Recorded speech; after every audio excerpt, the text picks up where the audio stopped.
crise sanitaire inédite que nous traversons est un révélateur.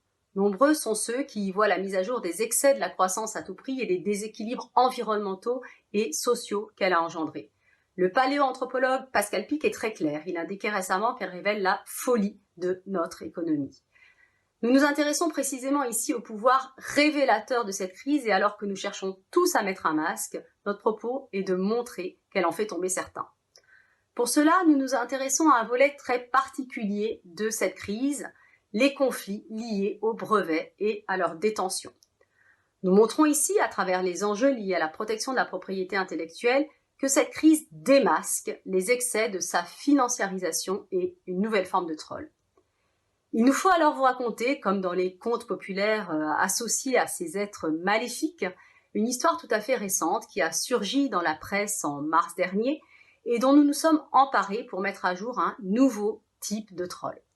Alors, pour commencer, Julien, expliquez-nous ce que sont ces trolls de brevets.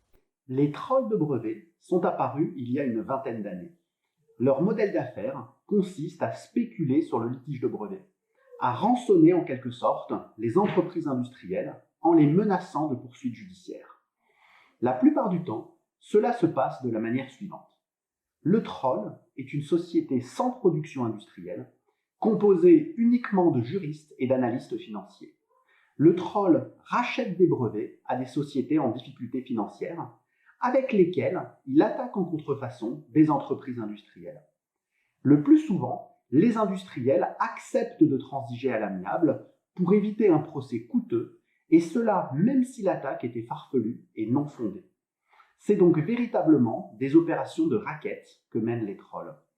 Aussi, depuis maintenant plusieurs années, les acteurs de l'innovation ont développé des stratégies de défense contre les trolls.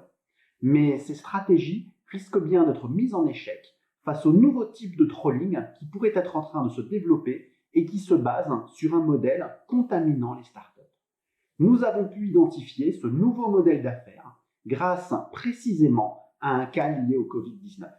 Alors, Jamal, en quoi consiste cette affaire ? Il s'agit de la plainte déposée par Labrador Diagnostic, une entité du fonds d'investissement Fortress, contre BioFire, un spécialiste du diagnostic in vitro racheté par bioMérieux. Fortress est reconnu pour avoir financé l'activité de nombreux trolls de brevets, ainsi que par une stratégie de financement des startups qui incite ces dernières à se transformer en trolls. Fortress a orchestré lui-même des actions de trolling, grâce au portefeuille brevet qui s'est constitué par acquisition ou par récupération de brevets auprès d'emprunteurs en difficulté. À titre d'exemple, Fortress a pris le contrôle des brevets de Theranos, un de ses emprunteurs qui a fait faillite suite à un scandale sans précédent. Ces brevets seront justement utilisés par Labrador Diagnostic dans sa plainte déposée le 9 mars 2020 devant la Cour du Delaware, une cour reconnue comme étant particulièrement clémente envers les trolls de brevets. Selon Labrador Diagnostic, des produits de BioFire bioMérieux contrefont des brevets initialement déposés par Theranos. À noter ici que bioMérieux avait révélé le 26 février, lors de la présentation de ses résultats annuels, l'existence de projets en cours pour le test du Covid-19. Largement dénoncé pour son action en justice, Labrador Diagnostic annonce le 17 mars dans un communiqué de presse qu'il offrira une licence gratuite pour l'utilisation de ses brevets relatifs au diagnostic dans le cadre de tests sur le Covid-19. Il affirme également sa méconnaissance totale, au moment du dépôt de la plainte, des projets réalisés et menés par BioFire bioMérieux et que sa plainte concerne des projets antérieurs sans aucun lien avec les tests sur le Covid-19. Merci à tous les deux pour vos éclairages.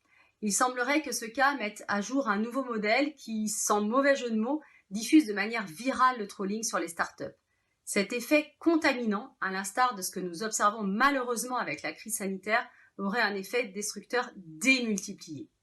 S'il était avéré, ce nouveau type de trolling, en étant adopté par d'autres groupes financiers, pourrait avoir des conséquences dramatiques sur les acteurs de l'innovation.